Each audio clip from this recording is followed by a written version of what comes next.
Hello and welcome to my humble little railway. Um, this is just a brief introduction to my little layout. I wouldn't call it a model railway really. I started collecting models and setting up a track towards the beginning of lockdown, and so far it's just developed into a double track with some sidings, and then various new purchases of locomotives and second-hand rolling stock and second-hand locomotives.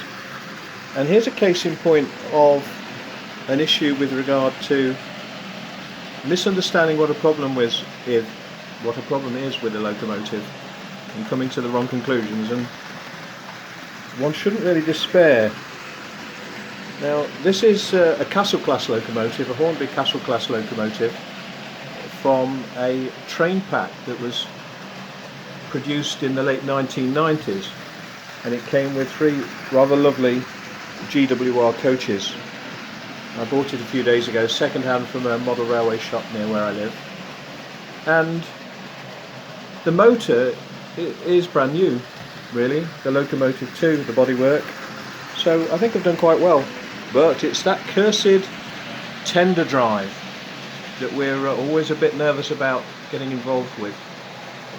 Now, the thing here is that I did the half-hour running in each way without coaches, and she was running quite nicely. The motor was becoming smoother and smoother.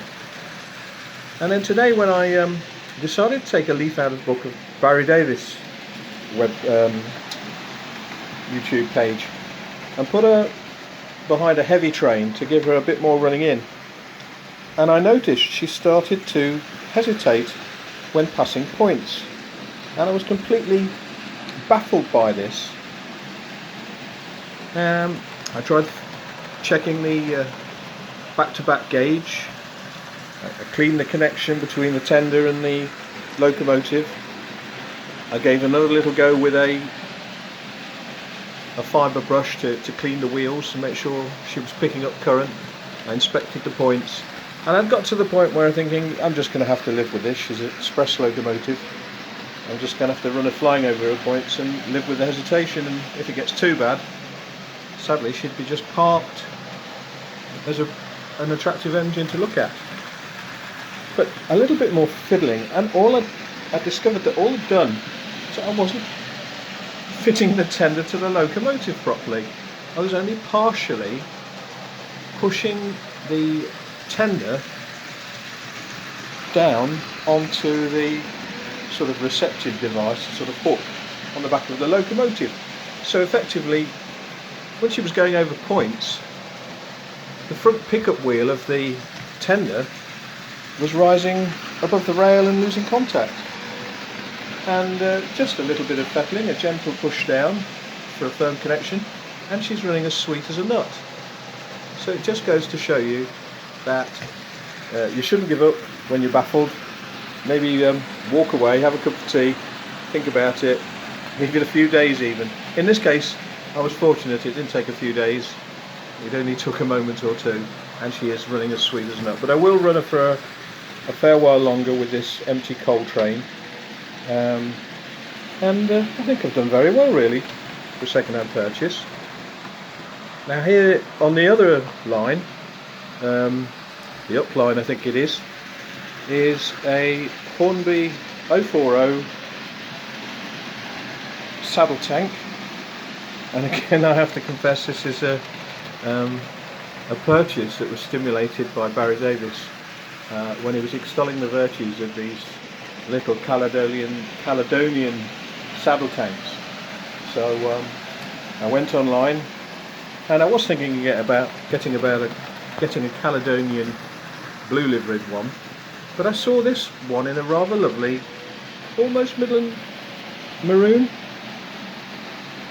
But she isn't actually. She's an odd one because she's in WCR livery, West Coast Railway livery. She has no number, and as far as I can tell, she must be some sort of special edition. I bought her on eBay from a seller who packaged her absolutely beautifully, probably the best packaged locomotive I've ever received. She's running as sweet as a nut, and I've been running her in. And the interesting thing with her is that one of the reasons I was sort of tempted to get that livery is because I thought she would run rather nicely with my North British Hornby 6-wheel coaches, and she fits them like a glove. I'm really pleased with that. I guess the livery she carries is fictional, but I read up about these pugs, and it's quite interesting that Dougal Drummond, what a fantastic name that is. I think you have to put a Scottish accent on just to say the name. Dougal Drummond, aye. Sorry, any Scottish viewers, I can't help it every time I say Dougal Drummond. But wonderful designer of locomotives. I mean, his locomotives are some of the most attractive locomotives that you'll ever see. But in the case of this one, before he was with the Caladonian Railway, he was, I think, with the